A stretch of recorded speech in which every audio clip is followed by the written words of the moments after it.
All right. Is it end times? There's a pandemic. There's earthquakes. There's locusts. We've had Australia on fire. We've had flooding. We have chaos. So it must be end times, right? Well, let me give you my take.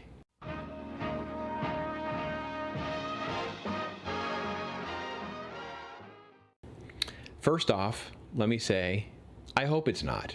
And the reason I hope it not is not because I don't want it to be that Jesus comes or that I get to go to heaven. It's because I want more time. God, have mercy on us. I've been praying so much.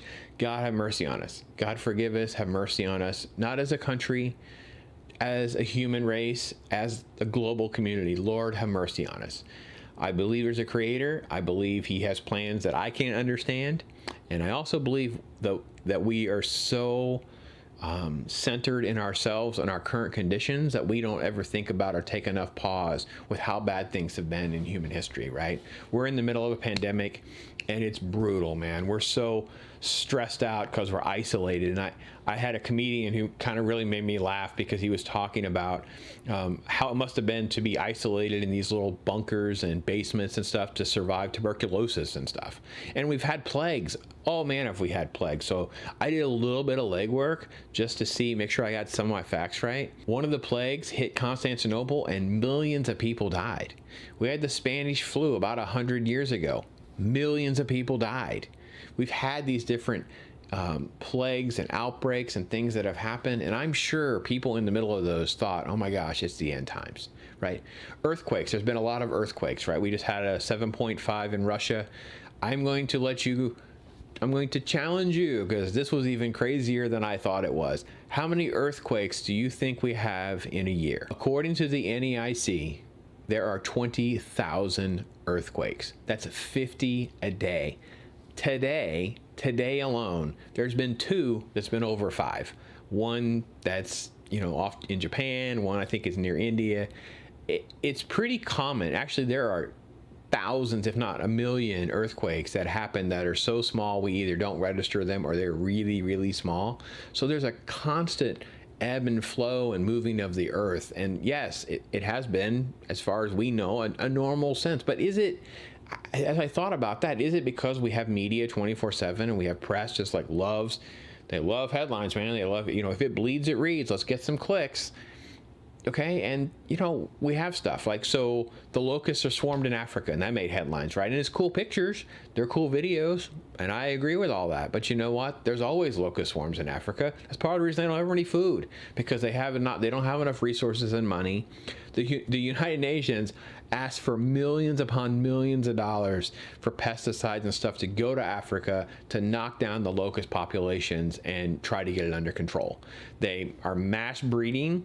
A lot of scientists actually blame global warming.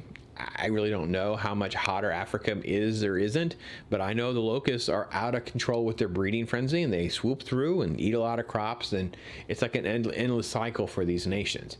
Is it a coincidence that we have, the Australian fires? We've had crazy flooding, tornadoes. I don't know.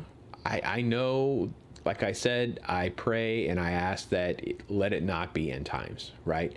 I ask you to at least be spiritually mindful of where your life is and what life means and how you can make a difference every single day, right? Can you be kind? Can you be loving? Can you do things that can impact people?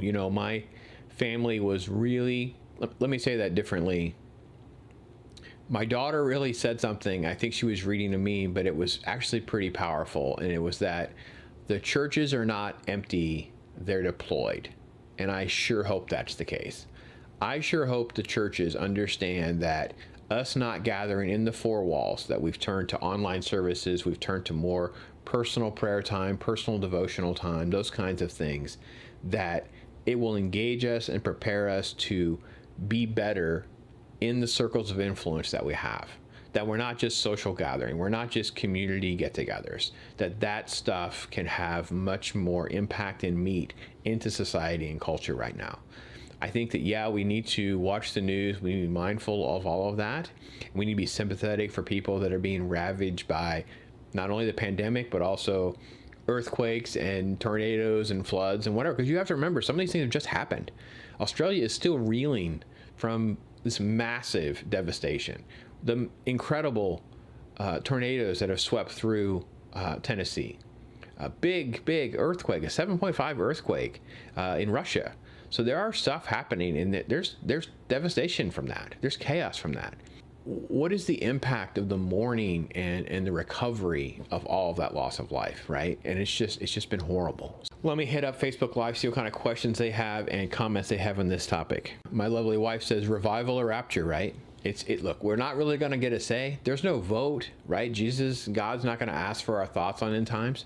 I have personally been caught up a lot in trying to study, to get into that headlines. There's a lot of preachers that are really specialize in a lot of that. And there is some truth to examining that. And I think it can help you sort of plug in and appreciate the news in a different way and not, I don't know, don't let it get so negative. Don't let it consume you. Right now I tell people, look, get the news once a day at the end of the day. That's enough. Find out what happened and move on.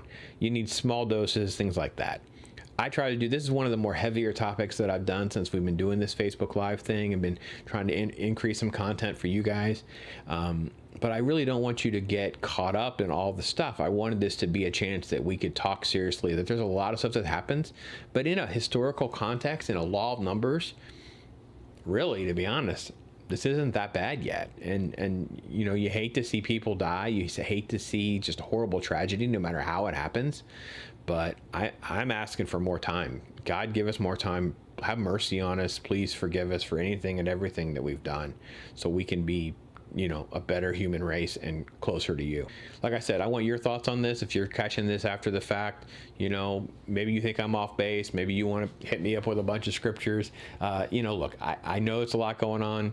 We have a lot of stuff in the news that can be depressing. And yeah, it's easy to get caught up in locust swarms and earthquakes and all sorts of crazy stuff happening out there.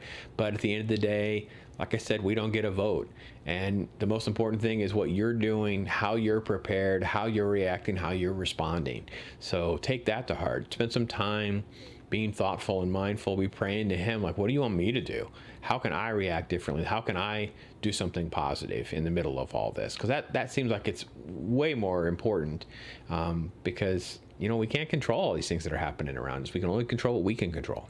So stay with me if you want to hit me up for another topic. We're going to have some fun after this.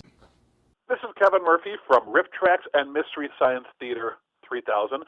Hey, this is Mark from Casting Crowns. Hey, this is Alan Powell from the film The Song. Hey, this is Christian Kane. This is Colin Mockery. Hello, everybody. This is Irony Singleton, a.k.a. T-Dog from The Walking Dead, and you are listening to my main man, Brandon.